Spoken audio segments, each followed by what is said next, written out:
Shalom. I would like to report something very significant that happened over the last few days in Syria. I believe that quite a lot of people don't even know that that particular event took place.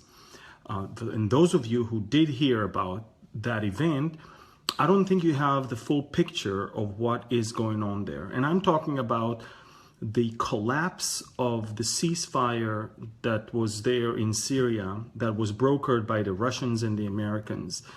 And it's important that we understand that neither the Syrians nor the Americans or the Russians are really truly coming to the table with clean hands.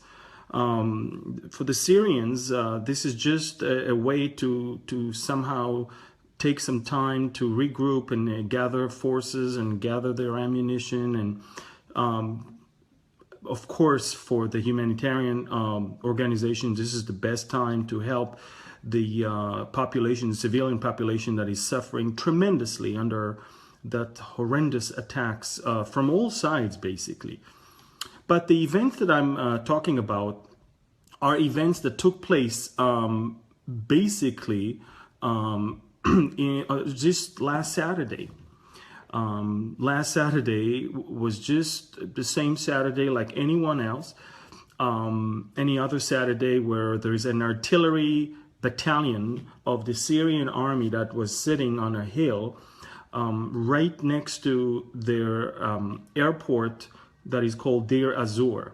This is a very strategic airport that Bashar al-Assad is using in order to attack the ISIS stronghold all around.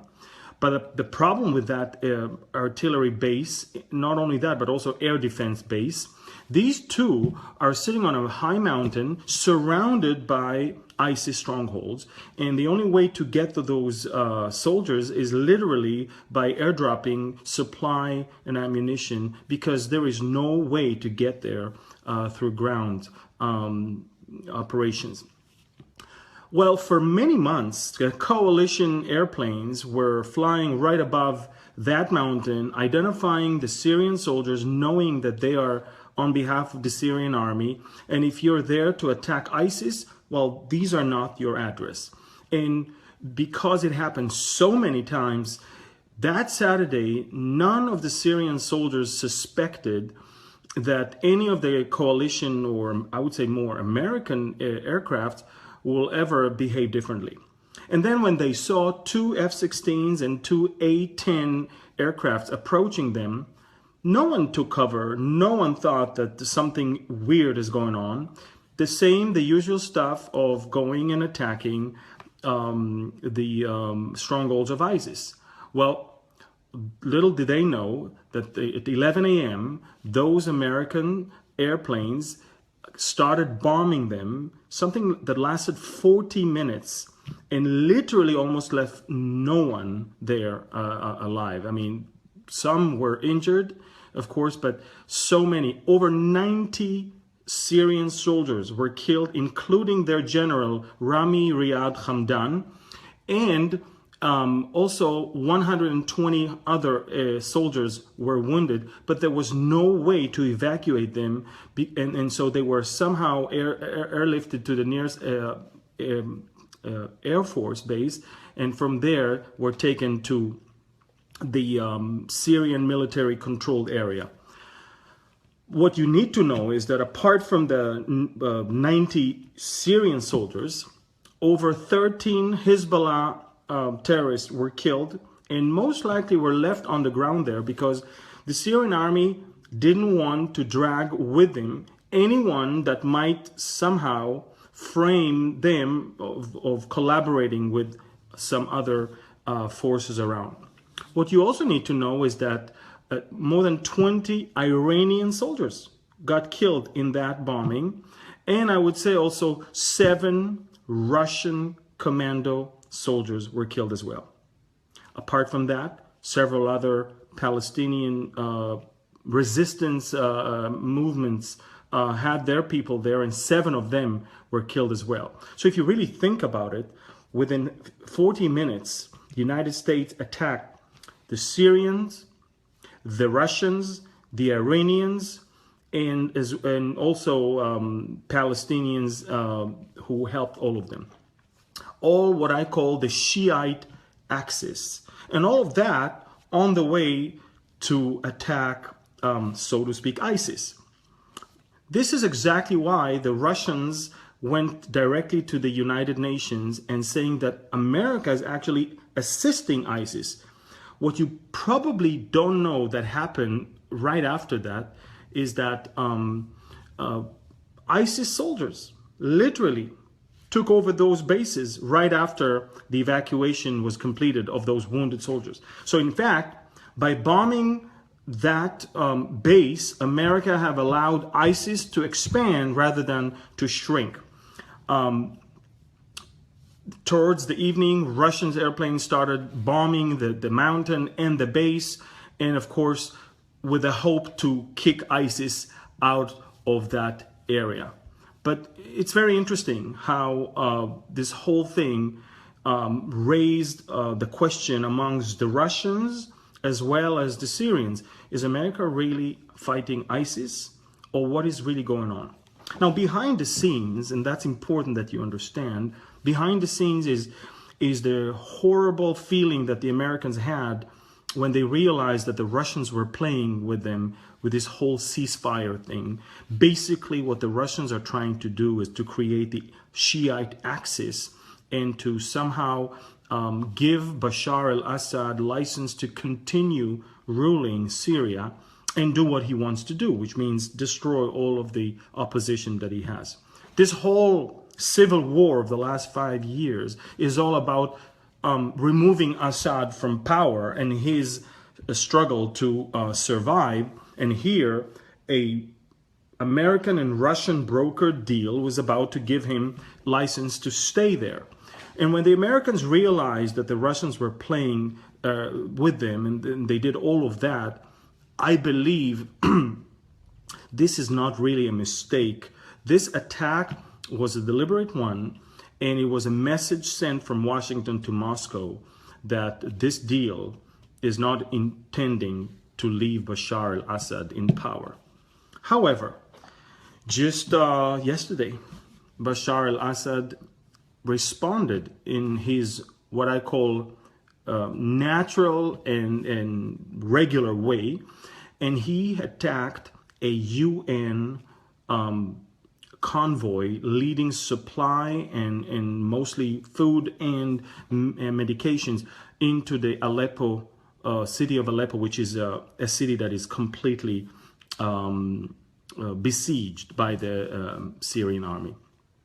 They killed more than 15 different volunteers of UN. And it's interesting, the Security Council of the UN has been regularly condemning Israel for every single thing we do as we protect ourselves. And here we see that, soldiers like in the hundreds are being killed and UN workers are being slaughtered, and no one says a word. The double standard is quite amazing in this whole story. But I want you to know is that the Syrian front line is boiling right now. And as I said before, and I'm going to say it again, you need to keep your eyes on Damascus.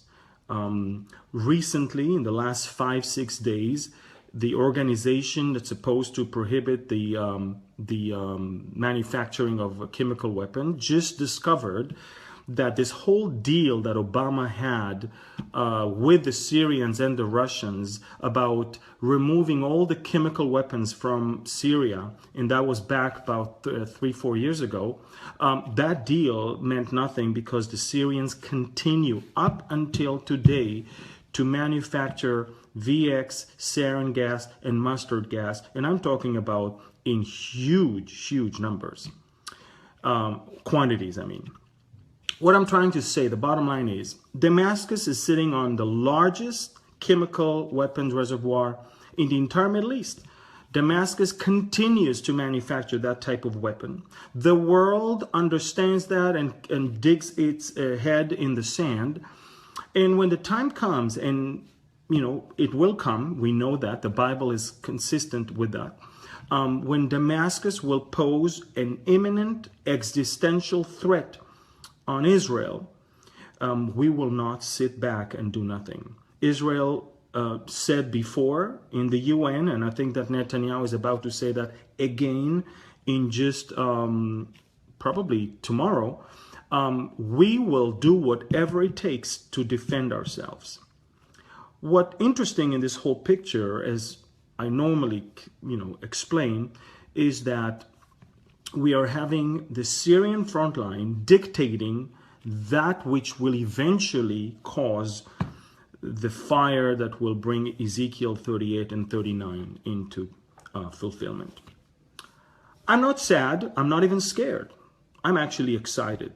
If the prophet Ezekiel and the prophet Isaiah could see those events more than 2,800 years ago, and because obviously God had revealed that to them, knowing the heart of men, knowing the plans of men, knowing how men are so evil, then if they knew that, and if we understand the plans of God and we know what is about to happen, we need to get ready.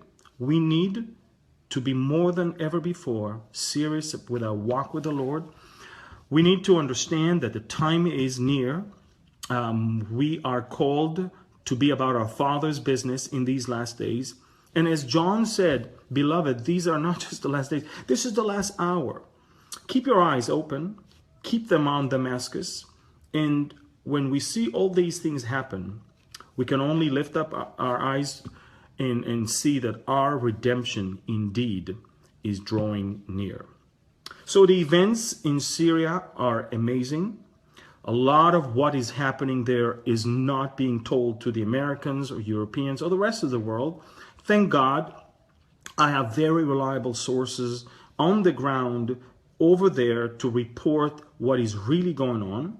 And I believe that there's a lot of Arabs that know what's going on there, but they're too embarrassed to even report what really is done to Arabs by Arabs. And so somebody has to say something. I'm happy that I have those sources. I'm happy that I could share that with you. Please continue to pray for the people of Syria that are suffering greatly under both ISIS on one side and the Syrian regime that is just dropping barrels of explosives on civilian population. Pray for the Christians in the Middle East that are being persecuted like never before, and pray that the will of God will be done as in heaven here on earth. Now, we're called as the people of God not only to pray for the people of God and to intercede, but also to share the news and to get ready within our own lives. So, having said all of that, I would like to wish you a great week.